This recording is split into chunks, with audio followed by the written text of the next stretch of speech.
buenos días. Les saluda Eilar Bernabé Vargas, de la Oficina General de Planeamiento y Presupuesto del Ministerio de Salud. Y en esta oportunidad les voy a conversar sobre el sistema de presupuesto, ¿no? El proceso presupuestario. Antes de comenzar, recuerdo las primeras palabras que me dijeron cuando llegué a la Dirección Nacional de Presupuesto Público, a realizar mis prácticas profesionales, ¿no? Allá por el año 2006 me dijeron: Eilar, el presupuesto público es como el presupuesto de una casa, en el sentido que no se puede gastar más de lo que se tiene, ¿no? Una familia puede tener N necesidades, ¿no? Pero se limita a un presupuesto. Por ejemplo, a un hijo darle un curso adicional, pero tendría que sacrificar, por ejemplo, al otro hijo y no comprarle zapatillas, ¿no? A manera de compensación, ¿no? En el sentido que los recursos son escasos. Tengamos entendido que una de las leyes principales de la economía es que los recursos son escasos, ¿no? Siempre las necesidades van a estar por encima de los recursos existentes, ¿no? Ya sea de una familia con recursos económicos bajos y ya sea de personas con recursos económicos altos, ¿no? Siempre nuestras necesidades van a ser mayores a los recursos con los que contamos. En esta primera diapositiva vamos a encontrar el marco legal del sistema de presupuesto público. Comenzamos con la Constitución Política del Perú, ¿no? En los artículos 77 y 80 refiere al sistema financiero del Estado. Por ejemplo, el artículo 80 refiere que el Poder Ejecutivo tiene hasta el 30 de agosto para remitir al Congreso de la República el anteproyecto de presupuesto. Y el artículo 80 refiere que el Congreso tiene hasta el 30 de noviembre para ya dar la autógrafa de presupuesto al Poder Ejecutivo para su aprobación. Recordamos en fines de noviembre del año pasado, se aprobó un decreto de urgencia el presupuesto 2020. Esto por la disolución del Congreso de la República. Ahora, remontándonos en la historia, al año 92 fue un caso similar, ¿no? Me parece que un decreto ley se aprobó el presupuesto de la República cuando Fujimori, recordamos, disolvió el Congreso. Bueno, tenemos también otro marco importante, la Ley Orgánica del Poder Ejecutivo, ¿no? En su artículo 46 establece los 11 sistemas administrativos del Estado, siendo de ellos uno el de presupuesto público, juntamente con otros 5 administrados por el Ministerio de Economía y Finanzas. Tenemos, bueno, los decretos legislativos. Uno de los más importantes es el que aprueba el marco de la responsabilidad y transparencia fiscal del sector público no financiero, ¿no? Los decretos de presupuesto, de equilibrio fiscal, de endeudamiento y las directivas, ¿no? El proceso presupuestario se rige por las directivas de programación y formulación multianual, ejecución presupuestal y evaluación, los principios. Esto está en uno de los primeros artículos del decreto legislativo 1440, decreto legislativo que es el marco del Sistema Nacional de Presupuesto Público. Equilibrio presupuestario, y esto está en la Constitución. Veamos el artículo 78 de la Constitución. Uno de los puntos importantes refiere a que el presupuesto de la República debe estar equilibrado. ¿Qué quiere decir esto? Que los ingresos captados deben ser lo necesario para poder asumir los gastos en el periodo fiscal. Equilibrio fiscal es otro de los puntos importantes, porque acá está la norma marco de la responsabilidad y transparencia fiscal. ¿Qué hay ahí? Están las reglas macrofiscales. Por ejemplo, 2 de ellas: la deuda pública no puede ser mayor al 30% del PBI. Otra regla macrofiscal: el déficit fiscal no puede ser mayor al 1% del PBI. O sea, déficit fiscal, o sea que sucede cuando los ingresos obtenidos son menores a los gastos, ¿no? En ese caso el déficit fiscal. Este punto de equilibrio fiscal es un punto sumamente importante porque refiere a la predictibilidad en el gasto público, que después vamos a comentar con la programación de compromisos anual. Especialidad cuantitativa, o sea, quiere decir que, bueno, todos los presupuestos se enmarcan en la ley de presupuesto, ¿no? Del año que se va a formular. Especialidad cualitativa, es decir, que el presupuesto está asignado para determinados fines, solamente puede ejecutarse en esos fines, ¿no? Por ejemplo, si en el presupuesto se aprueba un monto, ¿no? Un presupuesto para un fin determinado y no se cumple ese fin, ese recurso no puede ser utilizado para otros fines, salvo que haya una norma de igual jerarquía donde permita la utilización de dichos recursos. Orientación a la población. Como ahora sabemos, el presupuesto está orientado a la población, es un presupuesto por resultados, ¿no? Donde en base a resultados medibles, verificables, no se asignan los presupuestos. Calidad del presupuesto refiere a que el presupuesto debe ser asignado técnica, eficientemente, oportunamente, una afectación predeterminada. O sea, quiere decir que todos los ingresos captados por las entidades públicas deben servir para financiar todo el presupuesto de la República. Integridad, información y especificidad, anualidad presupuestaria. Acá pues el presupuesto de la República coincide con el año calendario, que para estos efectos se le llamará año fiscal. Programación multianual. Como sabemos, el presupuesto, la programación es trianual, no solamente en el sistema de presupuesto, sino también en los sistemas de planeamiento, en el sistema de inversión pública, en el sistema de abastecimiento de inversión pública. Transparencia presupuestal. Acá el ejemplo por excelencia sería la consulta amigable, ¿no? En la cual cualquier ciudadano de cualquier punto del país a un punto de internet puede encontrar información en la página del Ministerio de Economía y Finanzas del presupuesto de la República a nivel nacional, ¿no? Por fuente de financiamiento, genérica de gasto, específica de gasto, desde la presidencia del Consejo de Ministros o desde el despacho presidencial hasta el gobierno local o municipalidad más alejada del país, por casos de personal, bienes y servicios, etc. Evidencia, rectoría normativa y operatividad descentralizada. Acá pues refiere que la Dirección General de Presupuesto Público es el ente rector en este tema y cada unidad ejecutora con su unidad de presupuestos son la parte operativa que va a desarrollar, ¿no? El presupuesto de cada unidad ejecutora. La siguiente diapositiva, bueno, tenemos la definición, ¿no? Que está en la norma de presupuesto público.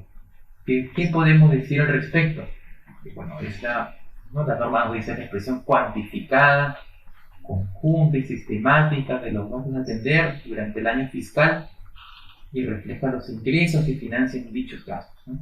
Un punto importante en la norma refiere a que ya el presupuesto de la República va a ser evaluado bajo la lógica del presupuesto por resultados, ¿no? Que significa una mejora importante. Bueno, también la norma nos establece el término centros de costos, pero acá ya se regula esa norma, incluso el mismo día que se aprueba la norma marco de presupuesto público, también se aprueba la norma marco del sistema de abastecimiento. Centro de costos, ¿a qué refiere? A cada unidad orgánica de cada entidad, donde esta unidad orgánica, pues, obviamente va a programar sus bienes y servicios que requiere para el desarrollo de sus funciones. La suma de todas estas unidades orgánicas, de todos estos centros de costos, para armar el presupuesto de la entidad X. Pasamos a la siguiente diapositiva. Acá vemos la estructura programática. A ver, el presupuesto de la República se clasifica en tres grandes categorías presupuestales, ¿no? Tenemos los programas presupuestales, que a la fecha suman como 89. Tenemos las acciones centrales, que son como 7 actividades, 7 acciones centrales, refiere a gestión de recursos humanos, control, planeamiento de presupuesto, gestión administrativa. Y la tercera categoría, asignaciones presupuestales que no resultan en productos. Sí, los únicos que refieren productos o que tienen productos son los programas presupuestales. Los programas presupuestales, en el caso del programa de TV-VIH, ¿no? Es un programa, la estrategia TV que lo comparte con VIH.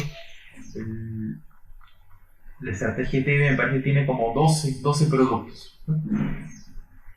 Sus acciones comunes, y bueno, todas las categorías conllevan actividades, ¿no? Actividades presupuestales. Pasemos a la siguiente diapositiva. Presupuesto por resultados. ¿no? Presupuesto por resultados. Remontémonos a los antecedentes. A ver, allá por el año 2004, un antecedente importante de este tema son los famosos CAR, ¿no? Los convenios de administración por resultados. ¿En qué consistía? En que una entidad pública, por ejemplo el Hospital X, suscribía un convenio con el Ministerio de Economía y Finanzas, de manera que al cumplir determinados fines, determinados indicadores, esta entidad X, este Hospital X, se hacía accesitaria, beneficiaria de una bonificación para todo el personal que haya estado involucrado en la obtención de este logro. Yo recuerdo era trimestral este seguimiento, ¿no? Entonces era importante porque conllevaba al esfuerzo de cada uno de las integrantes de las entidades para lograr los logros pactados, ¿no? Y bueno, y el beneficio a recibir posteriormente. El presupuesto por resultados, y seguidamente remontémonos al año 2007, cuando salen los primeros programas presupuestales del Estado, ¿no? El PAN, que es el primer programa presupuestal, el programa articulado nutricional, el programa salud materno neonatal, el PELA, el programa estratégico de logro del aprendizaje, recuerdo un programa de transporte y un programa de RENIEC. Son los 5 primeros, en ese entonces, programas estratégicos que el Estado aprueba. Claro, tienen esta metodología del modelo lógico hasta por el año 2012, donde bueno, hubo un cambio de gestiones y se conlleva al cambio en un modelo estratégico. Entonces, el programa de TBC-VIH está rigiendo a partir del año 2012. 2012 tengo entendido con su estructura definida, con sus productos y actividades presupuestales. ¿Cuál es la esencia del presupuesto por resultados? Es asignar el presupuesto para determinadas acciones, pero estas acciones van a ser medibles, cuantificables, donde se quiere ver el logro a obtener. O sea, ya no se asigna el presupuesto de una manera inercial, ¿no? De una manera histórica. Lo que el Estado apunta es asignar el presupuesto de una manera consciente, donde se logran determinados fines, ¿no? Determinados logros. De acuerdo a la directiva de programas presupuestales del año 2016, se establece los actores, que es un punto importante, ¿no? Establece la comisión, el responsable del programa presupuestal, en este caso es el ministro de Salud, el responsable técnico del programa presupuestal. Ahí es un responsable, ¿no? Por el programa, en este caso, director general de la Dirección General de Intervenciones Estratégicas en Salud Pública, el equipo técnico, el coordinador de seguimiento y evaluación, el coordinador territorial. A la fecha son 89 programas presupuestales. Ahora, el presupuesto de la República, en las 3 categorías, el programa presupuestales tiene el 46.7% del presupuesto. Si la mitad. En asignaciones presupuestales que no resultan en productos, el 41%. Y las acciones centrales, el 11.8%. Las limitaciones a las modificaciones presupuestales. Eso se regula en el artículo 48 del decreto legislativo 1440, ¿no? Donde, ¿qué refiere allí? Que no pueden habilitarse recursos con cargo a los programas presupuestales, salvo que se hayan alcanzado las metas físicas de los productos. Bueno, también tiene otra sección, ¿no? Que pueden habilitarse recursos previo opinión de la DGPP en el primer trimestre del año, dentro y entre los programas presupuestales. Esto lo vamos a ver también posteriormente. En esta siguiente diapositiva, acá vemos la estructura funcional programática del programa presupuestal TBC-VIH, la primera que salió en el año 2012, donde vemos todos sus productos, actividades, ¿no? Como es un programa compartido, ¿no? Que lo comparten con VIH. A ver, en esta siguiente lámina vemos la estructura como está actualmente al año 2020. Para el año 2021, ahí vemos que son los mismos productos, a excepción de uno solo que ya no está yendo, que es el que refiere a personas con TBC que reciben apoyo alimentario. Ese producto ya no estaría yendo para el año 2021, lo que vemos en la página que está publicado en el Ministerio de Economía y Finanzas. El proceso presupuestario consta de 5 fases. Como la norma refiere, no está la fase de programación multianual, de inicios de año inicia el proceso. Está la fase de formulación presupuestaria, allá por el mes de junio más o menos, cuando ya se comienzan con estas reuniones. La aprobación presupuestal, eso ya se da en el último mes del año. La fase de ejecución presupuestaria, que refiere desde el 1 de enero hasta el 31 de diciembre, y la evaluación presupuestaria. Son las 5 fases del proceso presupuestario. Ahora vamos a comentar sobre la fase de programación, formulación y aprobación presupuestaria. Ello está regido por la resolución directoral 009-2020, que salió ahí por el mes de enero de este año, 2020. En esta diapositiva ahí vamos a ver, ¿no?, el macroproceso primero, ¿no? Por ejemplo, la programación multianual. Como su mismo nombre lo dice, ¿no?, es un proceso que abarca más de un año, abarca 3 años, ¿no? Se sujeta a las reglas fiscales vigentes, es indicativo para el primer año o vinculante, y para los 2 años siguientes es referencial, ¿no? La norma nos establece ciertos criterios a seguir, ¿no?, como son los de continuidad, ejecutabilidad, consistencia, pertinencia y cierre de brecha. En la programación multianual, bueno, como punto más importante, ¿no?, previo al registro de los ingresos por parte de los pliegos, el MEF tiene un plazo para presentar a la PCM la asignación presupuestaria multianual, que es a más tardar el 31 de mayo para su aprobación. Esta asignación presupuestaria multianual, ahí como que ya se establecen los techos a asignar a cada pliego. En esta fase importante, la programación multianual, que culmina el 31 de mayo con la presentación a la PCM, ahí se define la estructura funcional programática. ¿Qué quiere decir esto? Por ejemplo, si hubiera alguna actividad que no está ahorita en el presupuesto mapeada y requiere ser incorporada, por ejemplo, una utilidad en la asignación en AP-NOP, ¿no?, puede ser incorporada en este momento. Porque ya después, en la fase de la formulación, ahí ya se va a dar el detalle, ¿no?, en cuanto a los montos, ¿no? Pero la estructura acá es sumamente importante. La asignación presupuestaria multianual, claro, es el tope de los créditos presupuestarios por pliego.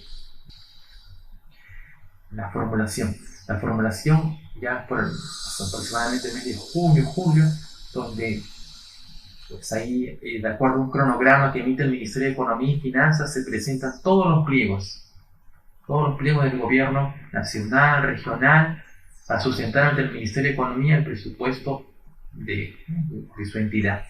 En la desagregación del primer año de esta asignación presupuestaria, ahí sí, en todos los clasificadores presupuestarios, o sea, hasta el nivel de específica de gasto.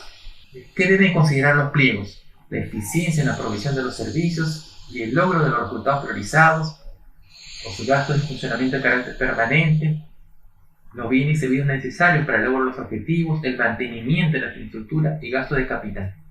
Aquí se determinan las metas y se consignan las cadenas de gasto y las respectivas fuentes de financiamiento, así como también se precisa el resumen ejecutivo. Esto va en este documento para la formulación presupuestaria. La aprobación presupuestaria, que esto ya se da cuando sale publicada en el peruano el decreto de urgencia 14-2019 que aprueba el presupuesto para el año 2020, se lo publicada el 22 de noviembre, ¿no? Pero por lo general sale en la primera semana de diciembre, ¿no? Sale el presupuesto de la República aprobado, y lo acompañan otras normas importantes como es la ley de equilibrio financiero y la ley de endeudamiento, ¿no?, del sector público. Ahí aprueba el PIA, ¿no?, el presupuesto institucional de apertura. El siguiente punto. En esta diapositiva, acá vemos el programa presupuestal TBC-VIH-Sida, ¿no? Por ejemplo, en toda la función salud, por genérica de gasto, desde el año 2011, que tiene registro el programa, los montos que están asignados por año hasta este año 2020. Acá, por ejemplo, yo traté de poner los PIB, o sea, con cuánto presupuesto terminó el programa TBC-VIH. Lo vemos por genérico. Vemos que en el año 2011 comenzó con 90 millones en bienes y servicios. No, bienes y servicios es una de las más importantes porque, como hacemos, acá están todos los insumos necesarios para la prestación de servicios. Acá incluimos también a los CAS, ¿no? 90 millones, de ahí pasó el 2012 a 227 millones. Bueno, acá esa diferencia es porque como primer año estaba implementándose en prueba, y en el año 2011 ya cuadrando mejor los conceptos, se transfirió al programa presupuestario lo que correspondía, ¿no? 2013, 212 millones, 2014, 243 millones en bienes y servicios, 2015, 281 millones, 2016, 291 millones en bienes y servicios. 2017, 237 millones, 2018, 276 millones, 2019, 258 millones, y en el PIA 2020 se aprobó 268 millones en bienes y servicios. Esto es en toda la función salud, es decir, por los 3 niveles de gobierno, en el programa TBC BHC. En esta diapositiva vemos el desagregado del anterior, ¿no? En bienes y servicios, ¿no? Todos los montos están en la última fila, y ahí se ha agregado por subgenérica ya, o sea, cuánto se gastó en alimentos, en vestuarios, en combustible, materiales, repuestos y accesorios. Algunas de estas son restringidas, o sea que no pueden sacarse recursos de allí, ¿no? En suministros médicos, acá la resalté con celeste porque ese es el punto uno de los más importantes, ¿no? En suministros médicos vemos cómo evoluciona el presupuesto también de manera importante. Suministros médicos y así. Tenemos también por bienes, también todo lo que se ha adquirido en el marco del programa y sus montos. Y lo que refiere a CAS, ¿no? Lo que refiere a CAS, que sí tiene una línea estándar, incrementándose incluso en los últimos dos años. En esta diapositiva y en la siguiente vemos a las novedades que habrían en el presupuesto. Por ejemplo, se están modificando algunos clasificadores a manera de mejorar la asignación. Por ejemplo, esta resolución es de junio de este año 2020. Vamos a ver, por ejemplo, un punto importante en lo que refiere a servicios diversos, que lo vamos a ver en la siguiente lámina. Ya esta bolsa grande que había de servicios diversos, donde estaban, por ejemplo, los servicios por terceros, entre otros, ahora sí va a ser más identificado, se está afinando más. El Ministerio de Economía quiere saber, por ejemplo, cuántos terceros o cuántos es el presupuesto en terceros que se va a gastar en el año presente, ¿no? Por ejemplo, hay una nueva partida que va a ser la 232911. Antes, recuerdan, en servicios diversos era el 23271199, servicios diversos. Ahí estaban todos los terceros antes. Ahora va a haber una nueva específica que va a ser la 232911, que se llama locación de servicios realizados por personas naturales relacionadas al rol de la entidad. Entonces el MEF, cuando quiera saber las entidades públicas o la entidad pública cuánto tienen servicios por terceros, locadores de servicios, ahí va a ir a esta nueva específica de gasto. Es una novedad importante que debemos considerar. Ejecución presupuestaria. Esto está regulado por la resolución directoral 036-2019, que salió los últimos días del año 2019. Comienza, como lo decía, el 1 de enero y culmina el 31 de diciembre del año fiscal, y tiene un periodo de regularización. Es decir, cuando un gasto se ha certificado y se ha comprometido, puede ser devengado el año siguiente, en estos primeros meses del año. Esta norma de ejecución presupuestaria refiere a puntos importantes, como por ejemplo la programación de compromisos anuales. ¿En qué consiste esta PCA? Bueno, básicamente es que el Ministerio de Economía quiere calendarizar, quiere saber por cada trimestre cuánto se va a ejecutar, qué porcentaje se va a ejecutar del presupuesto. Recordamos, cuando referíamos a la norma de responsabilidad y transparencia fiscal, la predictibilidad del gasto, o sea, en qué momento se va a ejecutar el presupuesto. Esta PCA la aprueba la Dirección General de Presupuesto Público, lo hace trimestralmente por toda fuente de financiamiento, como que ya de antemano sabe cuánto presupuesto va a ejecutar en determinado trimestre cada entidad pública.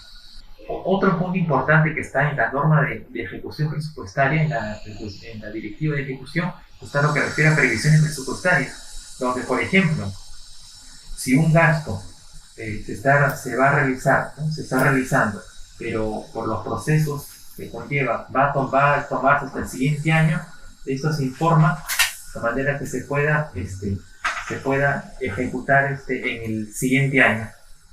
En esta diapositiva vemos las fases, ¿no? Las fases que hay tanto en la ejecución de ingresos como en la ejecución de gastos.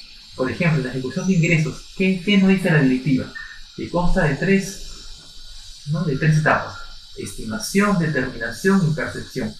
Estimación es cuando están las proyecciones de cuánto se va a captar, cuánto va a estimar la entidad en recaudar.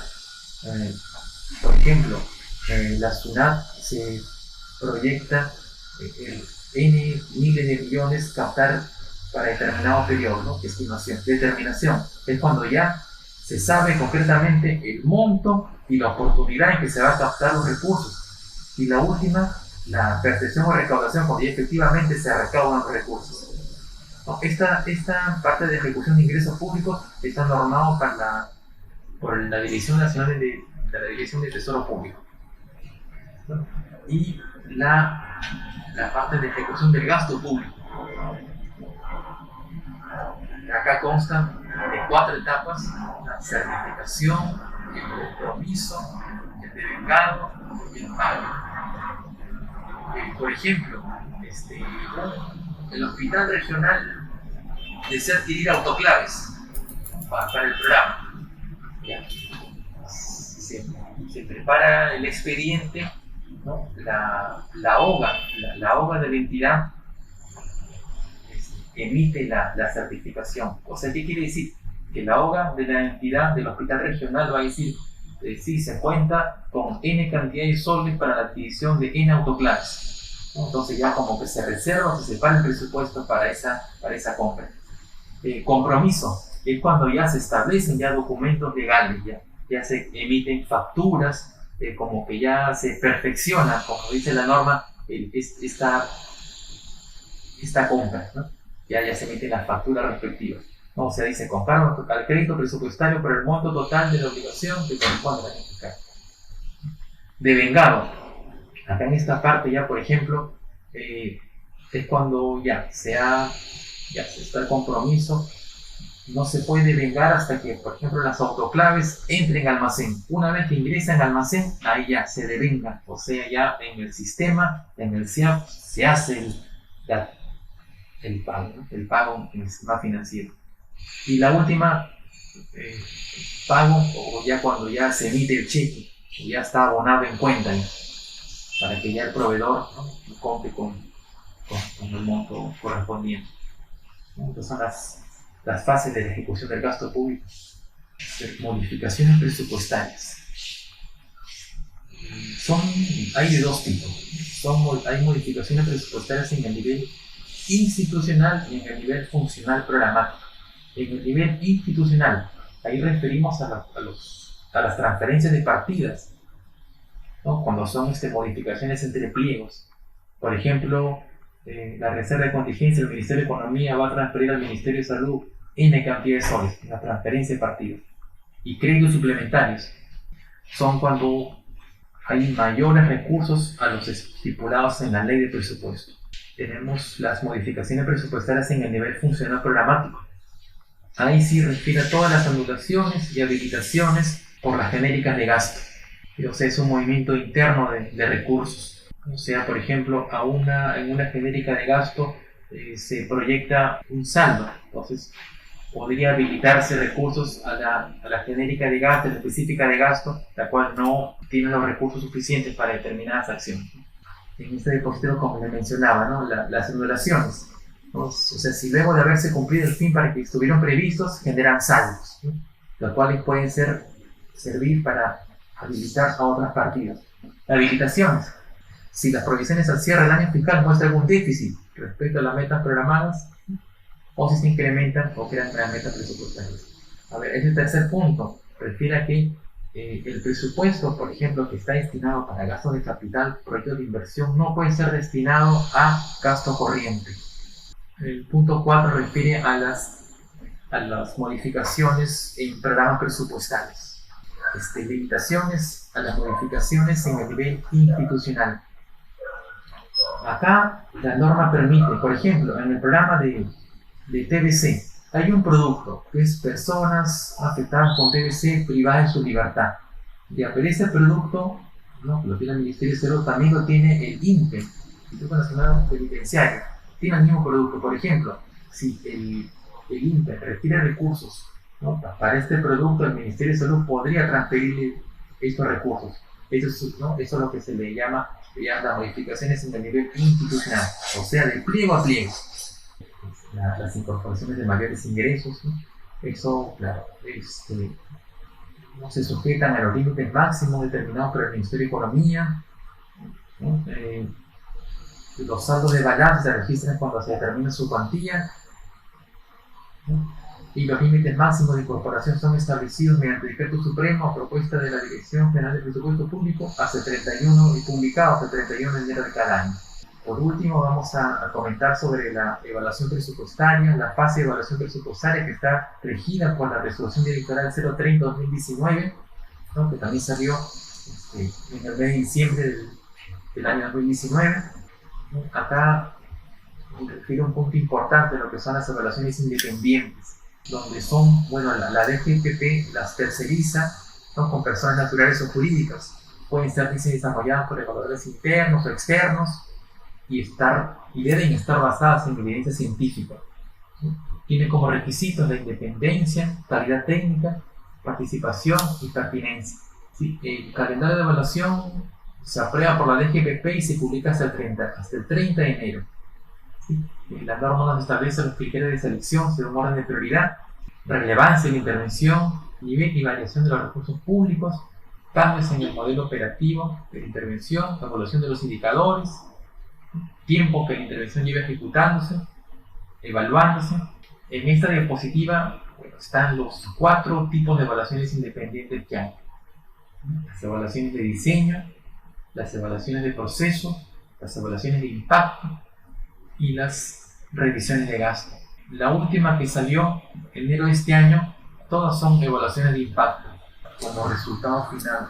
¿Cuánto ha mejorado este programa presupuestal en la población? El 24 de enero de este año, del año 2020, salió la resolución directoral 006, en la cual establece el calendario de evaluaciones independientes a este año. Y aquí vemos en su mayoría, o en su totalidad, son evaluaciones de impacto, por diferentes personas, aproximadamente como 12 intervenciones. No hay una para el año 2020, una de salud. Los resultados de las evaluaciones independientes, ¿no? Que sobre la base de los resultados de la evaluación, la DGPP elabora un informe de recomendaciones en un plazo no mayor a 30 días calendarios de finalizada la evaluación, con lo cual es remitido posteriormente al titular de la entidad. Que también establece la matriz de compromiso de mejora y desempeño, ¿no? En la cual, bueno, se refiere a qué le falta o cómo puede mejorar el programa para lograr los objetivos, ¿no? Esto se firma conjuntamente con el Ministerio de Economía y Finanzas, de manera, claro, cómo puede mejorarse la intervención del programa, de manera de poder mostrar logros más visibles. Y finalmente el informe global de la gestión presupuestaria, claro, refiere a todo lo hecho en el año, ¿no? a la evaluación respectiva, ¿no? Este informe global de gestión presupuestaria debe contener el análisis del entorno macroeconómico, resultados obtenidos, avance en la ejecución de ingresos y gastos, la ejecución del gasto en intervenciones y los resultados de las evaluaciones independientes. Bueno, amigos, eso sería todo. Muchas gracias.